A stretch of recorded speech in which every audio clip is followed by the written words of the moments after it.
వచ్చేటప్పటికి మరింత ఎత్తుకు ఆల్మట్టి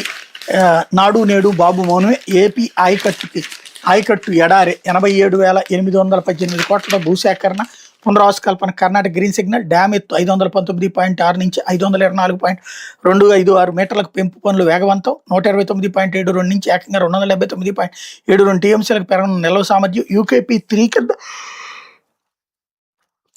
అదనంగా 173 టీఎంసీలు వాడుకుని 5.5 లక్షల హెక్టార్లకు నీళ్లు ఇప్పటికే 1.13 లక్షల హెక్టార్లు జలాలను పారించిన కర్ణాటక సుప్రీంలో సవాల్ చేస్తూ ఎస్ఎల్పీలు దాఖలు చేసిన మహారాష్ట్ర తెలంగాణ ఏపీ హక్కులను హరిస్తున్నా పట్టించుకుని చంద్రబాబు సర్కార్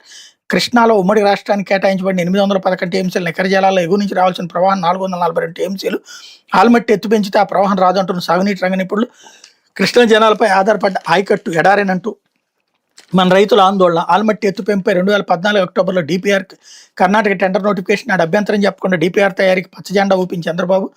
ఆ డిపిఆర్ ఆధారంగా ఇప్పుడు ఆల్మట్టి ఎత్తు పెంపు పనులు చేపట్టిన కర్ణాటక 1996 వరకు ఆల్మట్టి ఆనకట్టే నిల్వ సామర్థ్యం 17.82 టీఎంసీలే దేవగౌడను ప్రదానం చేశానని ఇప్పటికీ జబ్బలు జరుచుకుంటున్న చంద్రబాబు నాయుడు ప్రధాన హోదాలో ప్రపంచ బ్యాంకుతో